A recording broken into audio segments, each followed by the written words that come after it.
Hello there. I just wanted to make a quick, hopefully quick little video about some techniques for cleaning lasers on various CD game systems. A quick disclaimer first off is I'll show you a couple points where sometimes these are glued on there, parts that I want to get to, and sometimes you could break that glue. You can cut it with a knife, kind of whittle away at it, and then get the parts off. Sometimes the screw isn't in the right spot, so this isn't going to work for all pickup laser units like this, but it will work for some, especially these. This is a PS2 laser. Ones like this definitely can use this technique, I guess. In fact, I just worked on a PS2 yesterday that I could not do this with, which was unfortunate. It used a different model of laser. But most people, if I had a Q-tip, I would show you what people do with a Q-tip. I'll just use this key, just lightly rub the top of that laser, and generally that'll help. And I would say in my opinion, in my kind of professional opinion, not professional, one of the problems, people, all the time, they adjust the power on their laser, and they've got some potentiometers here, and that I don't necessarily think it's the laser wearing out. I think it's the lenses getting dirty, and of course, wearing out, eroding from the optical. You're shining a laser through this piece of crappy plastic lens. I'm sure it doesn't hold up very well. But in addition to cleaning this top, I'm just going to use this guitar pick here because I don't have a screwdriver on me. At least on these and on a lot of lasers, you can pop this black plastic top off because it's just held on there with clips. Very carefully, obviously. That wasn't very careful, but... come on. Take that off. And we will notice we can see this whole little thing. This is actually how it focuses. This moves back and forth, up and down, and there's these little electromagnets and stuff.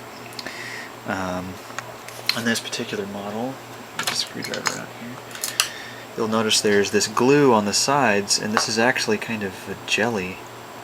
I don't know if you can see that, but I can poke it, and it kind of sticks to it. Which is a little interesting to work around, but this particular laser is really nice. It has this screw right on top that my screwdriver may or may not fit. There we go. So we will carefully take the screw out. Carefully take the screw out. I might not be able to do it. Might just have to leave it in there. I will leave it in there. And you'll see this whole assembly can move now. Of course, we've got that sticky glue stuff on the side, but we're just going to take it off anyway and be very careful with it. Now, on the back of this, it's obviously got this ribbon cable, which is sending all of the electricity, I'm sorry, I wasn't watching the camera, to those two coils for the focusing. So we want to be very careful with that ribbon cable. But flipping this over, and I just dropped it back in there. Another thing you'll notice is there's these little wires that actually they're actually the wraps around the electromagnetic coils, and then they're just basically suspended like that, like little springs. And if you bend those, you're probably screwed. So I would do this very, very, very carefully.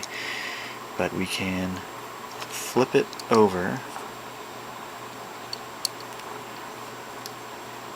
This glue is being a bitch. And we'll notice that there's another... damn it! There's another lens down there. And in my experience, that lens can be just as dirty, if not dirtier, than the top one. So definitely clean that one as well.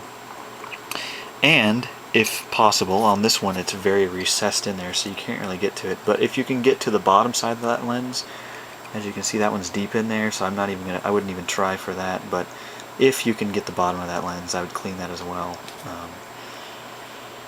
But yeah, just that the combination of those two lenses being dirty can be enough to not read discs, and sometimes just cleaning those will make it run like a champ with no adjustment on the actual coil pots or laser electricity voltage. You don't even have to touch that stuff. So sometimes on the bottom you can even get to this mirror. There's a mirror in there. I think it's on this side. Yeah, the laser actually, I think so, yeah. Laser actually goes up this way. It shoots this way, and then there's a little 45-degree angle mirror that shoots it up into the lens. And you generally can't get to that mirror, but if you can actually somehow get into that mirror on the other side, sometimes I even clean the back just for kicks, but if you can get to the front side of it, clean that, because it can be, if it's dirty and it's optical, you're going to want to at least attempt to clean it. So that's about it. I noticed on the Xbox 360, the problem was I think I could take this off, but there was a lot. Actually, no, I could not take this off. It had a bunch of little glue spots. It was this type of glue right here, which is very solid, which obviously you can cut through it. You can kind of break it off. That one's actually holding an adjustment on this kind of assembly here, this whole thing.